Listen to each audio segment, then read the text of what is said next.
अस्सलाम वालेकुम जी, वेलकम करता हूँ आपको मुर्तज़ा गार्डन चैनल पे। आज मैं ज़िला उकाड़े के इलाके में आया हूँ। आपको पता है मैंने दीपालपुर में भी प्रोग्राम किए हैं, 3-4 फ्रूट वाले और फलों वाले पौधों के ऊपर मैंने प्रोग्राम किए हैं। तो आज मैं इधर आपको पता है कि आप लोगों के लिए किस किस जगह पर जाना पड़ता है, विज़िट पे जाना पड़ता है और अपना टाइम भी वेस्ट करना पड़ता है। वो उसकी वजह क्या होती है कि आप लोगों के लिए तो विज़िट पर आने का मकसद ये होता है कि आप लोगों को घर बैठे हर सहूलत मिले, इंफॉर्मेशन मिले, फल वाले पौधों की इंफॉर्मेशन मिले। अगर आप चाहें तो आप इसको छोटे से छोटे गमले के अंदर भी, पॉट के अंदर भी आप इसको ग्रोथ करवा सकते हैं फल वाले पौधों को। तो ये ज़िला उकाड़े के साथ जो ये एक बाग है, यहाँ एक कारीगर जो है मोहम्मद अली उनका नाम है, वो आपको गाइडेंस जो है ना वो देंगे। फ़िलहाल के लिए यहाँ जो चीज़ें मौजूद तैयार हैं उनके ऊपर प्रोग्राम होगा। ख़ास तौर पर लोग मुझे कमेंट करते हैं कि आप लीची के बारे में भी ठीक तरीके से बता दें। तो यहाँ काफ़ी वैरायटियों का ये बाग है। इसके अंदर मौसमी, किन्नो, ग्रे फ्रूट और लुकाठ, इसके अलावा जामुन, आम, ये सारे जो वैरायटियाँ यहाँ मौजूद हैं। लेकिन इस वक्त अरूज़ किस चीज़ का है, वो है लीची का। ठीक है, लीची के बारे में लोग ज़्यादा पूछते हैं, तो लीची के ऊपर ही हम लोग बात करेंगे। तो मैं आपको पता है कुछ उर्दू भी बोलता हूँ, उसके साथ कुछ पंजाबी में भी बात करता हूँ। तो मोहम्मद अली के पास जब मैं जाऊँगा तो पंजाबी में ही बात करूँगा। ठीक है जी। तो आपको लीची के पास लेके चलते हैं और मोहम्मद अली साहब जो हैं ये सामने बैठे हैं, ये इनके लिए जाल तैयार कर रहे हैं। ये जाल किस लिए तैयार करते हैं, ये इसकी सेफ्टी के लिए है या क्या इसकी रीज़न है, सिलसिला सारा ये अदरवाइज़ वो ही बता सकते हैं जो मौजूद इस बाग के अंदर मौजूद एक सीनियर कारीगर भी हैं।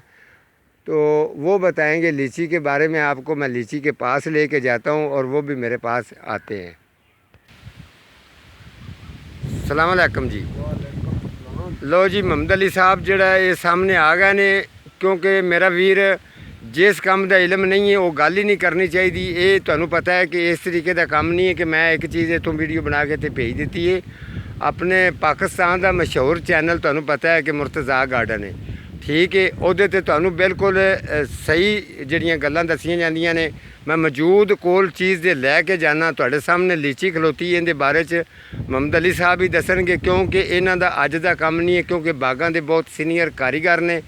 तो यह अपनी निस्बत ही दसणगे तुसीं लीची घर दे विच किस तरीके लानी है, या फल ते आने वास्ते उसदा की तरीका है, या उन्होंने स्प्रे किस तरीके नाल करनी है, सारियां चीज़ां दी जड़ा गाइड तुहानू करनगे मोहम्मद अली साहब। मोहम्मद अली साहब दसो लीची के बारे सानू। लीची पौधा लाईदा प्योंद होंदा है। अच्छा जी, ये प्योंद किया जाता है। प्योंद करके फिर लहदा रखा जाता है। ठीक है, रख के उस तो बाद साल बाद अगां लाया जाता है। 1 साल तो बाद अगां लाया जाता जमीन 6 महीने दे नाल प्योंद करके ना जी।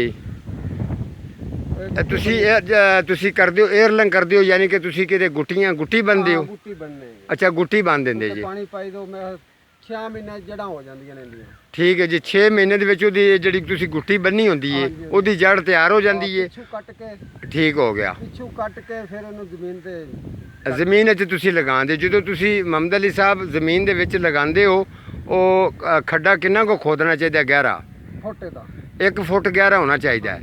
ਅੱਛਾ, ਉਸ ਤੋਂ ਬਾਅਦ ਤੁਸੀਂ ਉਹਦੇ ਵਿੱਚ ਕੋਈ ਜਦੋਂ ਸ਼ੁਰੂ ਤੋਂ ਲਗਾਉਂਦੇ ਹੋ मोहम्मद अली साहब, ਫਿਰ ਤੁਸੀਂ ਉਹਦੇ 'ਚ ਖਾਦ ਪਾਉਂਦੇ ਜੇ, ਕੀ ਚੀਜ਼ ਪਾਉਂਦੇ ਦੱਸੋ? ਗੋਬਰ ਪਾਈਦਾ, ਖਾਦ ਵੀ ਹਲਕੀ ਫੁਲਕੀ ਡੀਏਪੀ ਪਾਈਦੀ। ਅੱਛਾ, ਡੀਏਪੀ। ਤਕਰੀਬਨ 6 ਮਹੀਨਿਆਂ ਬਾਅਦ ਫਿਰ ਉਹਨੂੰ 40 ਫੁੱਟ ਤੇ ਪੌਦਾ ਅਸੀਂ ਲਵਾਉਣੇ। ਅੱਛਾ, ਤੁਸੀਂ ਇਹਦਾ ਜਿਹੜਾ ਕੈਪ ਵਿੱਚ ਰੱਖਦੇ ਹੋ ਉਹ 40 ਫੁੱਟ ਦਾ ਹੁੰਦਾ। ਜ਼ਬਰਦਸਤ ਜੀ, ਬਿਲਕੁਲ ਸਹੀ ਇਨਫੋਰਮੇਸ਼ਨ ਇਹਨਾਂ ਨੇ ਦਿੱਤੀ ਹੈ। ਕਿਉਂਕਿ ਹਰ ਬੰਦਾ ਕੁਝ ਕਹਿ ਦਿੰਦਾ ਜੀ ਇੱਥੇ ਲਾ ਦਿਓ, ਇੰਨਾ ਫਾਸਲਾ ਇੰਨਾ ਛੱਡੋ, ਇੰਨਾ ਰੱਖੋ, ਲੇਕਿਨ ਇਹ ਸੁਣ ਲਓ ਅੱਛੀ ਤਰ੍ਹਾਂ। ਇਹ ਮੌਜੂਦ ਸਾਹਮਣੇ ਲੀਚੀ ਲੱਗੀ ਤੁਹਾਡੇ 40 ਫੁੱਟ ਤੋਂ ਬਾਅਦ ਅੱਛਾ 15 ਫੁੱਟ ਤੇ ਕਰੀਏ ਫਿਰ ਉਹ ਵੱਡੇ ਹੋ ਕੇ ਫਲ ਨਹੀਂ ਦਿੰਦੇ। ਕਿੰਨਾ ਇਹਦਾ ਵਾਇਆ ਆਏਗਾ, ਜ਼ਿਆਦਾ ਖਿਲਰੇਗਾ ਬੂਟਾ।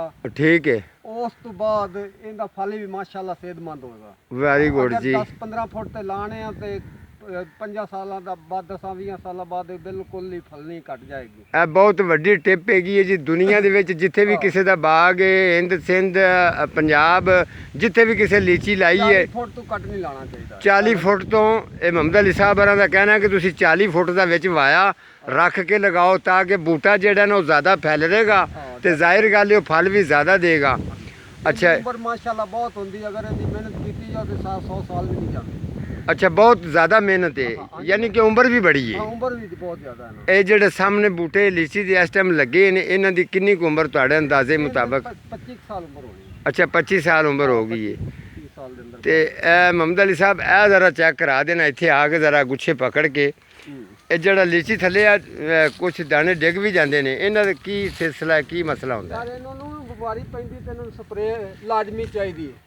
ਸਪਰੇ? ਅੱਛਾ ਜੀ, ਲਾਜ਼ਮਨ ਜੀ। ਅੱਛਾ ਜੀ, ਇਹ ਟਿਪਸ ਹੈਗੀ ਬੜੀ ਵੱਡੀ। ਸਪਰੇ ਇਹਨੂੰ ਫਲ ਲੱਗਣ ਤੋਂ ਪਹਿਲੇ ਕਰਨੀ ਚਾਹੀਦੀ ਜਾਂ ਜਦੋਂ ਮਸਰੀ ਵਲੀ ਜਾਂਦੀ, ਚਨੇ ਜਿੱਡੀ ਹੋ ਜਾਂਦੀ, ਚਨੇ ਤੇ ਥੋੜੀ ਬਰੀਕ ਹੁੰਦੀ, ਉਦੋਂ ਇਹਨੂੰ ਫੌਰੀ ਤੌਰ ਤੇ ਸਪਰੇ ਕਰਨੀ ਚਾਹੀਦੀ ਹੈ। ਜ਼ਬਰਦਸਤ, ਠੀਕ ਹੈ ਜੀ, ਅਗਰ ਬਿਲਕੁਲ। ਸਪਰੇ ਨਾ ਕਰਾਂਗੇ ਫਲ ਮੋਟਾ ਹੋ ਕੇ ਕਿਰਨਾ ਸ਼ੁਰੂ ਹੋ ਜਾਏਗਾ, ਇਹਦੇ ਵਿੱਚ ਇੱਕ ਕੀੜਾ ਪੈ ਜਾਂਦਾ, ਮੱਖੀ ਡੰਗ ਮਾਰਦੀ ਹੈ, ਇਹਦੇ ਕੰਡੀ ਦੇ ਵਿੱਚ ਇੱਕ ਕੀੜਾ ਹੁੰਦਾ ਹੈ। ਬਹੁਤ ਜ਼ਬਰਦਸਤ ਇਨਫੋਰਮੇਸ਼ਨ ਹੈ ਸਰ। ਜਿੰਨੇ ਵੀ ਮੇਰੇ ਵਿਊਵਰ ਭੈਣ ਭਾਈ ਇੰਡੀਆ, ਪੰਜਾਬ, ਪਾਕਿਸਤਾਨ ਜਿੱਥੇ ਵੀ ਸੁਣ ਰਹੇ ਨੇ, ਬਿਲਕੁਲ ਗੱਲ ਦਰੁਸਤ ਦੱਸ ਰਹੇ ਨੇ। ਅਗਰ ਨਾ ਸਪਰੇ ਕਰੀਏ ਤੇ ਬਾਗ ਬੇਕਾਰ ਹੈਗਾ। ਇਹਨੂੰ ਵੈਰੀ ਗੁੱਡ, ਪਹਿਲੇ ਪਾਣੀ ਲਾਉਣ ਤੋਂ ਪਹਿਲੇ ਇਹਨੂੰ ਸਪਰੇ ਲਾਜ਼ਮੀ ਹੈਗੀ। ਜ਼ਬਰਦਸਤ ਜੀ, ਵਾਹ ਜੀ ਵਾਹ। 12ਵੇਂ ਮਹੀਨੇ ਚ ਇਹਨੂੰ ਖੁਰਾਕ ਵੀ ਪਾਓ। ਠੀਕ ਹੈ ਜੀ।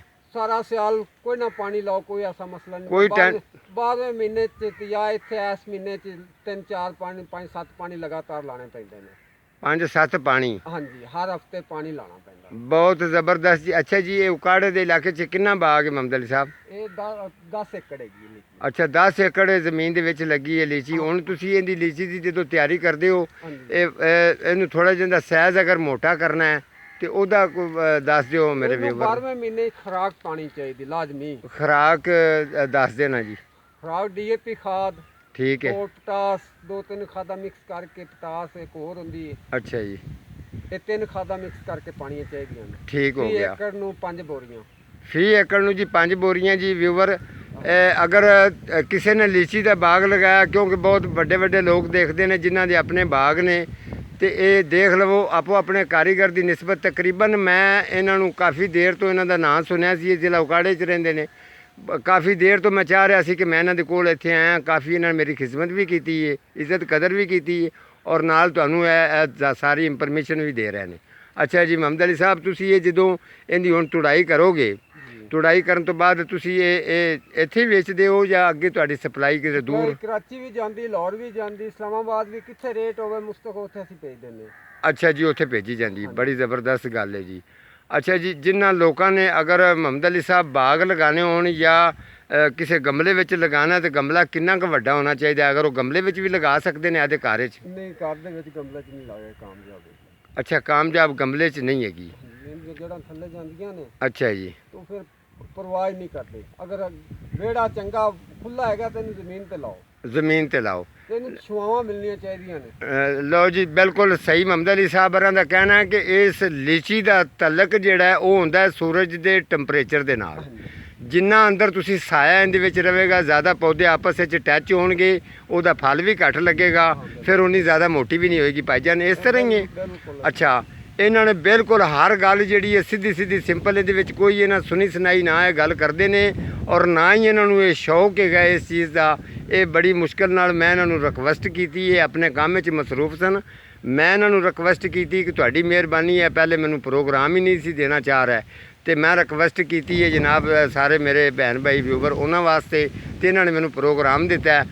ਅੱਛਾ, ਤੁਸੀਂ ਇਹ ਹੁਣ ਜਦੋਂ ਤੁੜਾਈ ਕਰਦੇ ਹੋ ਕਿਹੜੀ ਕਿਹੜੀ ਜਗ੍ਹਾ ਤੇ ਭੇਜਦੇ ਹੋ? ਇਹਦੇ ਗੁੱਛਾ ਬਣਾ ਦੇ ਜੇ ਕਾਟਣਾ 'ਚ? ਗੁੱਛਾ ਬਣਾ ਕੇ ਬੰਨ ਕੇ ਸੇਬੇ ਨਾਲ ਇਹਨੂੰ ਫਿਰ ਗੁੱਛੇ ਪੈਕ ਕਰੀਦੇ ਨੇ ਕਾਟਣੇ 'ਚ। ਠੀਕ ਹੋ ਗਿਆ ਜੀ। ਕਾਟਣੇ 'ਚ ਕਰਕੇ ਫਿਰ ਲੋਡ ਭੇਜੀਦਾ। ਲਾਹੌਰ ਭੇਜੀਦਾ, ਕਿੱਥੇ ਭੇਜਣਾ ਹੋਵੇ, ਕਿਹੜੀ ਮੰਡੀ ਦਾ ਅੱਛਾ ਰੇਟ ਹੋਵੇ ਅਸੀਂ ਭੇਜ ਦਿੰਦੇ। ਜ਼ਬਰਦਸਤ ਜੀ। ਅੱਛਾ ਰੇਟ ਹੈਗਾ।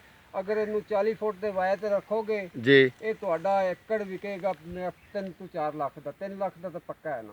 ਸੁਣ ਲਓ ਜੀ, ਉਹਦੀ ਐਵਰੇਜ ਵੀ ਸੁਣ ਲਓ। ਤੁਹਾਨੂੰ ਇਹ ਕੋਈ ਬੰਦਾ ਗੱਲ ਨਹੀਂ ਦੱਸੇਗਾ ਜਿਹੜੀ ਗੱਲ ਮੁਹੰਮਦ ਅਲੀ ਸਾਹਿਬ ਹੋਰੀ ਦੱਸ ਰਹੇ ਨੇ। ਕੁਛ ਲੋਕਾਂ ਨੂੰ ਇਹ ਟਾਊਟ ਹੁੰਦਾ ਹੈ ਕਿ ਅਸੀਂ ਲੀਚੀ ਅਗਰ ਆਦੇ ਫਸਲ 'ਚ ਜਾਂ ਕਿਧਰੇ ਆਪਣੇ ਰਕਬੇ 'ਚ ਬੀਜਨੇ ਆ, ਸਾਨੂੰ ਉਹਦੀ ਆਮਦਨ ਕੀ ਹੋਏਗੀ, ਕੋਈ ਬੰਦਾ ਨਹੀਂ ਦੱਸਦਾ।